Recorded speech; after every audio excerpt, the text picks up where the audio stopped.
Welcome back dear students.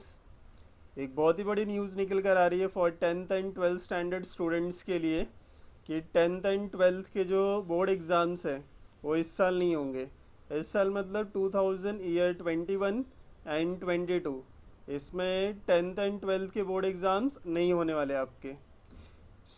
किस तरीके से एग्ज़ाम्स कंडक्ट करने वाले हैं 10th एंड 12th का, आइए देखते हैं हम लोग।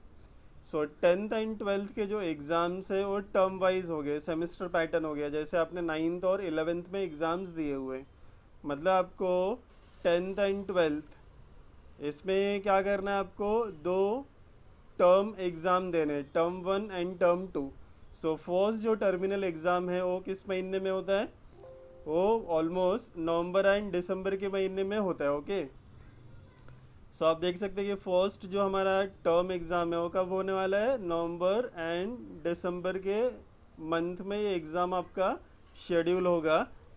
ये 2 मंथ का जो रेंज है ये due to the COVID situation है, कोविड के में भी केसेस इंक्रीज होंगे, इसलिए 2 मंथ का रेंज आपको दिया गया है कि इस मंथ के अंदर ही आपके एग्ज़ाम शेड्यूल होंगे फर्स्ट टर्मिनल। अब देखिए, जो फर्स्ट टर्म का एग्ज़ाम है इसमें आपको 50% सिलेबस आने वाला है। 50% सिलेबस में कितना इंक्लूड किया गया है, क्या है, उसका भी अभी तक कोई कंप्लीट इन्फॉर्मेशन नहीं है। Maybe in this end of the July आ जाएगा। अब देखिए, जो 50% सिलेबस का ये जो फर्स्ट टर्मिनल एग्जामिनेशन होने वाला है, इसमें आपको 90 मिनट्स मिलेंगे हर सब्जेक्ट के एग्ज़ाम्स के लिए, और ये completely MCQ based question paper होगा। और प्रॉपर मतलब आपको ओएमआर शीट दी जाएगी जिसके अंदर आपको हर एक एमसीक्यू क्वेश्चन का आपको आंसर मार्क करके वो आपके स्कूल या फिर जो भी जहाँ पे एग्ज़ाम आपका शेड्यूल किया गया है वहाँ पे आपको सबमिट करना है। देखिए, आपको ये एग्ज़ाम स्कूल में हो सकती है या फिर आपको कोई सेंटर भी असाइन किया जा सकता है, या फिर समझिए एग्ज़ाम स्कूल में अगर होगी तो कोई ना कोई एक्सटर्नल एग्ज़ामिनर आएगा आपका सुपरविज़न करने के लिए। या ऐसा भी हो सकता है कि कोविड की सिचुएशन बहुत ज़्यादा ख़राब है, आप स्कूल एग्ज़ाम देने नहीं जा सकते, तो ये एग्ज़ाम आप ऑनलाइन भी हो सकती है आपकी। ये क्लियर होगा जैसे आपके एग्ज़ाम का टाइम नज़दीक आएगा तब। अब हम लोग टर्म 2 की बात कर लेते हैं। तो टर्म 2 ये एग्ज़ाम होने वाला है हमारा मार्च और अप्रैल के मंथ के अंदर। इसमें भी 50% सिलेबस होगा, और हर एक जो पेपर है वो 2 आवर्स का सब्जेक्टिव पेपर होगा। ये 2 आवर्स के सब्जेक्टिव पेपर का मतलब है कि आपको प्रॉपरली एग्ज़ाम के सेंटर पे या फिर अपने स्कूल पर जाना है और वो पेपर अटेम्प्ट करना है, पेपर सॉल्व करना है, राइट।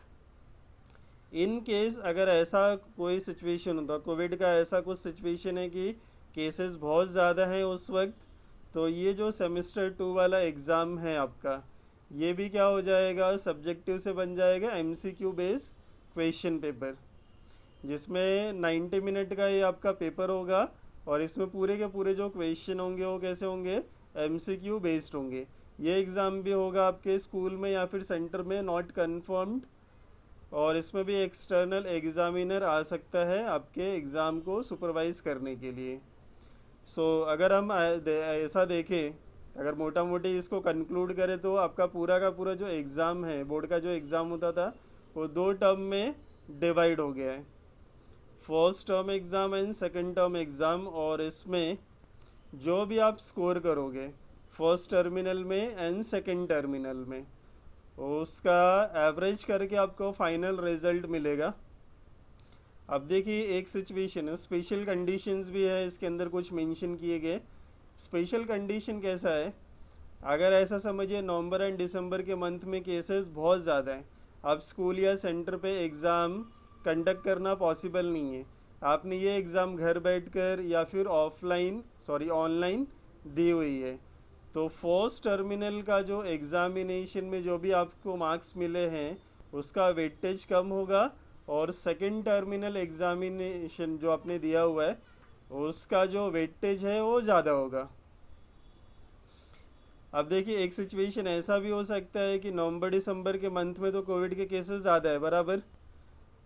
दूसरा कि जो सेकेंड टर्म आपका एग्ज़ाम होने वाला है in the month of March and April, उस वक्त भी ऐसा सिचुएशन है कि आप स्कूल या कॉलेज नहीं जा सकते एग्ज़ाम देने के लिए। कोविड के केसेस बहुत ज़्यादा चल रहे हैं उस वक्त। तो फिर उस टाइम भी आपको क्या होगा, वो पेपर आप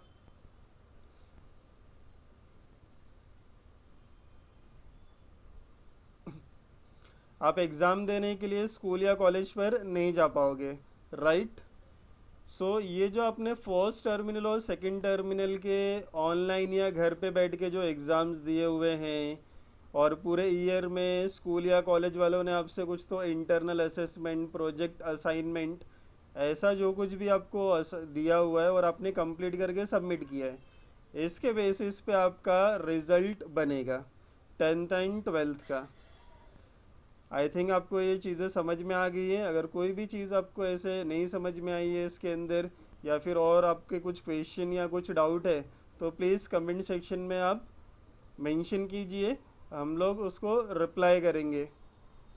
thanks for watching, stay at home and be safe.